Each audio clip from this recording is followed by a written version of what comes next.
Para tratar deste assunto, eu converso com o promotor de justiça Jadel da Silva Júnior. Olá, promotor.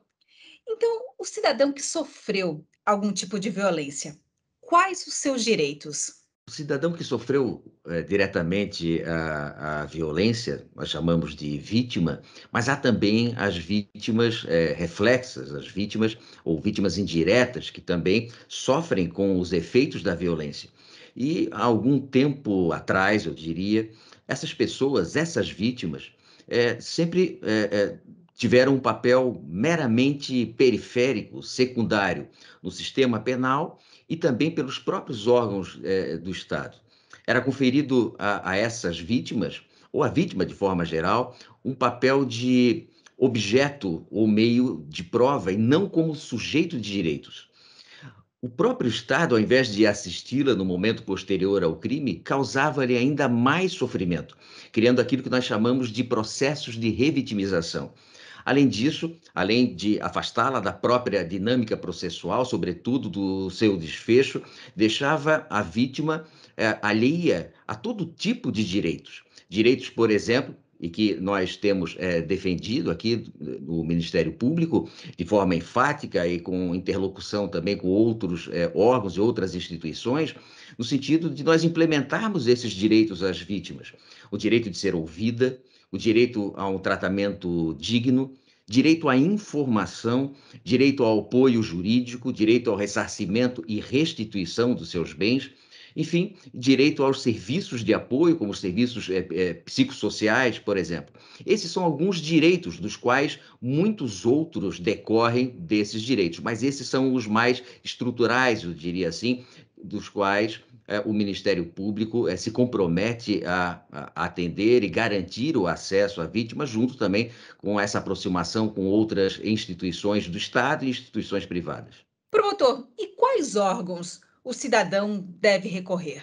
O próprio Ministério Público é um desses órgãos que o cidadão pode recorrer. O Ministério Público ele disponibiliza toda a sua estrutura de promotorias de justiça em cada comarca do Estado para o pronto atendimento das vítimas.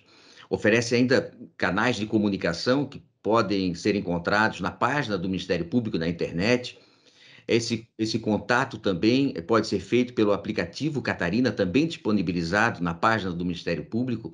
Pode ser feito o contato também por vídeo ou por telefone, diretamente com cada promotoria de justiça que se encontra nas comarcas do Estado, e também com o NEAVIT, que é um núcleo que estamos finalizando a sua estruturação em parceria com outras instituições, que poderá também servir de atendimento ao cidadão. Além do Ministério Público, claro, a Polícia Militar e a Polícia Civil já realizam historicamente o atendimento emergencial e especializado das vítimas de crimes, a OAB, a Defensoria Pública, o CRAS e o CREAS, que também são estruturas disponibilizadas pela Secretaria Estadual do Desenvolvimento Social. Ou seja, existem vários canais e várias portas sempre mantidas abertas pelo Ministério Público e por essas instituições para o pronto atendimento das vítimas de crimes. Promotor, são 6 os direitos das vítimas, né? O senhor poderia explicar cada um deles? Vários são os direitos das vítimas. Esses 6 direitos aos quais você se refere, evidentemente, são os direitos mais estruturais, mais genéricos, dos quais resultam outros tantos direitos. O primeiro deles, que eu gostaria de me referir, seria o direito da vítima de ser ouvida, uma espécie de escuta qualificada da vítima e, claro, sem a presença do autor do crime, produzindo-se com esse relato da vítima uma descrição completa dos fatos aos quais ela foi vitimada. Também o direito ao tratamento digno é outro direito fundamental, eu diria, que deve ser garantido para todas as vítimas, que seria um tratamento humanizado, o direito de receber um tratamento compatível com a sua condição por parte dos órgãos e instituições públicas, em que seja respeitada a sua dor, a sua história e a sua privacidade. O outro direito seria o direito à informação, ou seja, o direito de ser informada de todos esses direitos, sobre o andamento e o resultado do inquérito policial, do processo judicial que foi instaurado a partir da violência contra ela cometido, se o autor do fato, por exemplo, é uma outra informação, anuiu ou não a um acordo de não persecução penal, se o autor de fato está preso, está em liberdade, se foi condenado ou foi absolvido, ou seja, todas as informações relacionadas à parte de investigação, à parte do processo, ao final do processo, ou seja, manter a vítima sempre atualizada em termos de informação a respeito do andamento desses procedimentos e dos seus próprios direitos.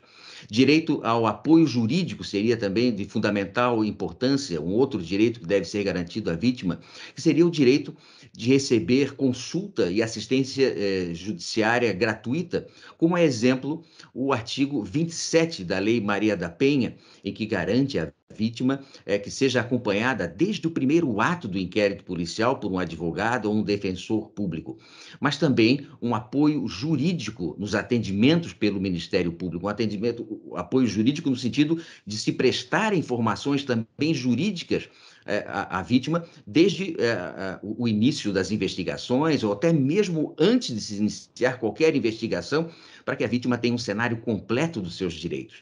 O outro direito de fundamental importância, também muito reclamado pelas vítimas, é o de ressarcimento e restituição, ou seja, de obter do autor do crime a reparação dos danos causados e a restituição de objetos e pertences pessoais apreendidos pela autoridade policial. E, por último, eu colocaria também um direito de fundamental importância, que seria o direito ao acesso aos serviços de apoio por parte da vítima, ou seja, os serviços, essencialmente, os serviços psicossociais, serviços psicológicos, serviços sociais, de que maneira a vítima pode se encaminhar socialmente a partir da violência e do rompimento, por exemplo, de uma convivência. E, é claro, esses todos direitos que devem ser oferecidos à vítima desde a prática do crime, antes mesmo de se iniciar qualquer tipo de investigação ou processo e mantendo-a informada, acompanhando-a até mesmo após a conclusão do processo. Então, esses seriam os direitos mais gerais, mais estruturantes, eu diria assim, que devem ser garantidos pelo Ministério Público e por todas as instituições diretamente relacionadas com o sistema de justiça penal. Tá certo, promotor. Muito obrigada pela entrevista.